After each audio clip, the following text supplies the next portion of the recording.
Today I want to talk to you about something a little bit complicated. How to change your relationship with someone, whether that's romantic or family or friendship, while still in it. How to change it from a spiritual level.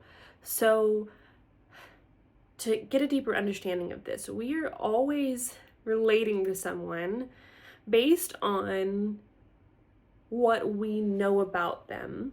So if they're new, they hold lots of potential, right? But even still, if a new person presents any experiences that are similar to someone else in our life, right? They say a similar phrase, our brain starts to look for familiarity, starts to look to create the narrative that fits our beliefs with the world. So if you want to have a new experience of someone, and talking to them about it doesn't do anything, which is most people, to be honest. After a while, we start to see someone on repeat.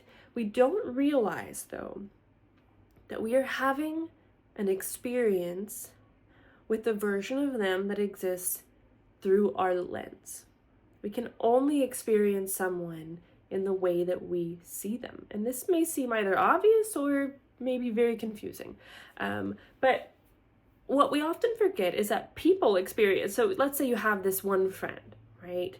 And you experience them as sometimes friendly, but sometimes really flaky. But then you talk to someone else who's friends with them, and they say they're never flaky. They always show up, and you're thinking there's a different version of them that exists.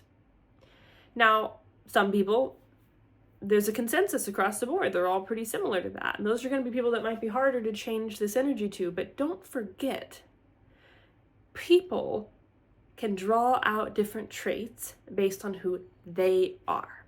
So now this is not about blaming yourself for someone else's behaviors, right? Everyone is responsible for their own behaviors, but on an energetic level, from an energy standpoint, we are co-creating every moment with everyone else. And someone who's aware of energy and chooses to focus and be more creative and more attuned and aligned to the broader aspects of them, the spiritual aspect of them, will have more quote unquote power in that setting to make things go for the better. Now, of course, you could say, what about for the worse? And like, well, someone who's in a really, really terrible mood, who is really set on that terrible mood, typically does have a pretty good sway. So yes, it could go both ways. You could bring someone into anger with you now, but if that person was never going to go into anger, they'd be the more aligned one. They'd be the more empowered one, right? But the dominant energy, the one who's more fixed on what they're bringing, what their story is, typically sways a dynamic. We are alchemical, meaning we are like magic with people. We're oil and water sometimes, we're blending other times, but it has everything to do with what we're bringing to the table, the emotional and spiritual and mental state that we are in.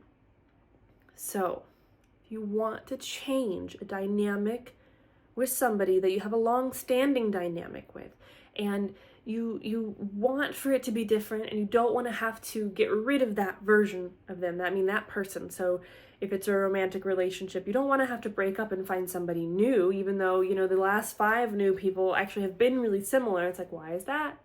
Why is that? Because that's what your narrative, that's your story in your relationship category of your mind.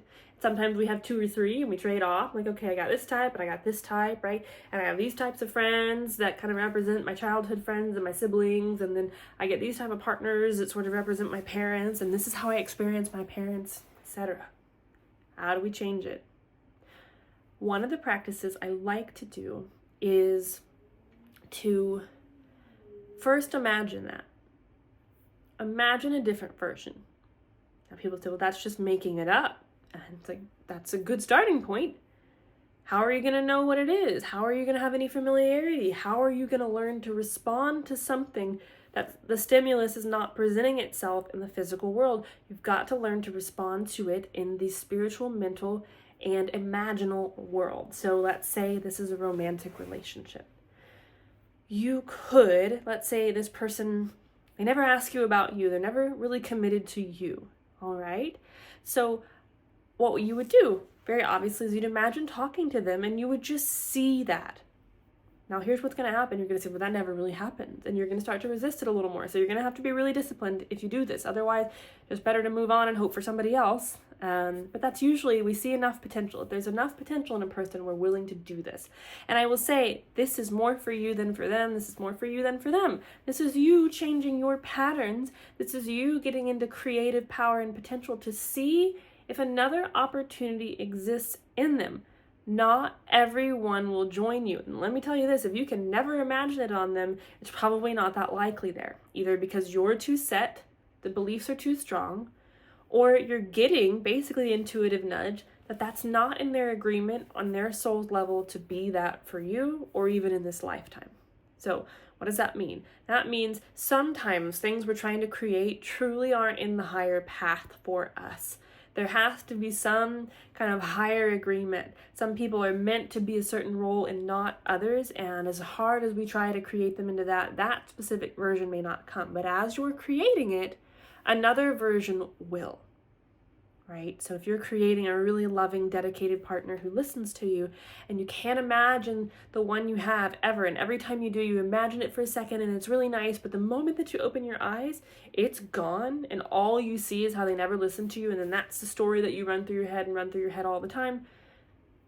It might be easier for you to create it with somebody new, blank slate. But the work that you did to feel it at all, the familiarity in your nervous system will help you to even notice who that new person might be, because you're usually picking from familiarity in frequency. We don't know we're reading frequency, but we are. Why do you pick the same person without them writing that down? You didn't say, I always love people who ignore me. Just love them. And they wrote it down. They said, I'm going to start out being really great and I'm going to seem like I'm interested, but then I'm going to ignore you entirely. It will make you feel very insecure. They don't write that on the table. You wouldn't choose it. I mean, some people might, who knows? But you wouldn't willingly choose that. But your energy says, this is familiar. This is normal. This is what I know. And they say all the things, but that's probably part of the familiarity. Someone who says something so that you can convince yourself it's a good idea. And then there's this strange, I'm so comfortable with them. And the next thing you know, terrible. They don't love me at all. I don't even know how I am. And I'm not judging you. This has been me. I've been there. I've done that, right? But there was a moment in my life where I realized, okay, I was with someone and I felt like everything was all about them. Everything we talked about was about them and they weren't that interested in me. And then I was like, do I think about them all day? Am I interested in me? Do I listen to me? Am I excited about my dreams and passions and desires? And I was like, no, I'm thinking about them, right? I had to become it. I had to be interested in me, as well as, like, if I'm not interested in me, who's going to be interested in me? And now that isn't me imagining them being interested, but that is still me changing the storyline. And you know what? The next time I saw them, I remember talking and them saying, hold on, I really want to hear what you're saying. This is super interesting. And it was all about me. And I thought, I've waited a long time to do this, so I should have figured this out earlier. But no shame, no judgment. It's a good story for now, right? So it served me somehow. Start imagining the version you want to exist so that you can feel it, because maybe it isn't really what you like. Maybe that doesn't make your body feel safe. Now, imagining and not making it merely fantasy. How do we do that? Right? When you start to imagine, I want you to go more into a meditative state, and I want you to imagine that it lives inside your head and not outside of it. Because when we think of fantasy, we almost stare off, and that's okay. That's fine. But I want you to bring it to you, and I want you to feel and respond to it. And one of the things you have to know about this is that there is some element of possibility that this could exist. You're creating a new narrative to call it to you if it's there. Meaning you believe that it is there. You believe that it is possible, that there is another version of them energetically available that you just haven't experienced. And then I want you, whatever version, I want you to look for the areas of anywhere in your life that is showing up, which may not be them right away. But let's say you really focus on all of your friends who really validate you. You really focus on you listening to you. You really focus on your family who listens to you. And you focus on any time that they do. Now, hear me out. If you feel that this is not changing and you don't like a relationship you're in, you're not happy, you do not need to stay. This is for someone who's hell-bent on staying and wants to change from within, or someone who's in between relationships and wants to use this to just create a new one. But you need to become the version of you who is heard and feels seen to know what that's like. You need to have that experience. So this is something I say with parents. Very challenging, but it's been fascinating to experiment with this because most of the parent energy comes from a child and most of the people working with me are adults. So do we start with how they experience them now or do we start with the child? I like to start with the child because most of what we're experiencing now is an offshoot of that and just either amplified or we're jaded, whatever. And so I say, what if you're on an alternate timeline? I want you to create your mother in that image of something you really, really need to hear. Now, they're not suddenly going to go back to being a child and have that experience, right? But they're going to receive something their soul and consciousness and mind and body have been asking for since they were 7. They're going to feel it. They really wanted to hear, I love you from that parent, and they're going to go hear it, even if it's in their mind, because that's you still saying I love you. That's spirit saying I love you. That's a version of them that maybe would say I love you if they didn't have the limits. Now you're going to say, but the parent didn't really do it. I said, that doesn't really matter because what we're here to do is to create wholeness within ourselves and to create life from that. And the moment that we need it to be them, this frees us from needing it to be them. We're trapped. We're limiting ourselves based on our experiences. We're not letting ourselves become whole based on our external experiences. We don't want to do that. So start playing with this. Imagine and feel into, bring it out of fantasy and bring it into the body. Feel yourself as you're in it.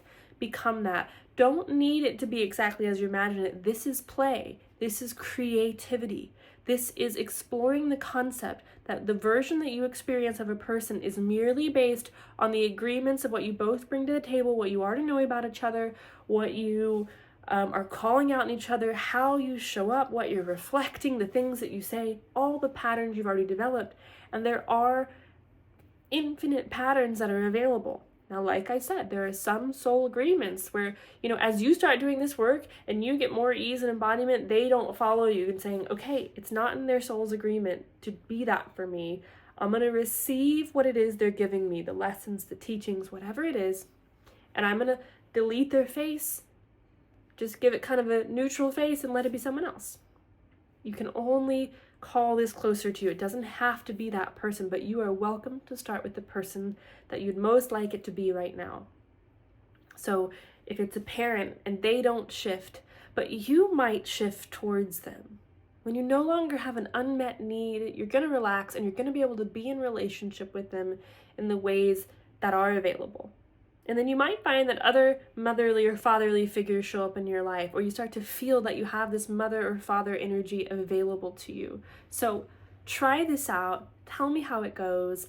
It's not a one-time thing. This is something we'd have to practice regularly. We're changing our nervous system. We're changing our patterns, our beliefs about a person we've known a long time. This can take a while, but it can be very, very worth it. So let me know what you think. And if you like this video, feel free to subscribe, like, comment, share, do all of the things. I'm Avery, Virginia.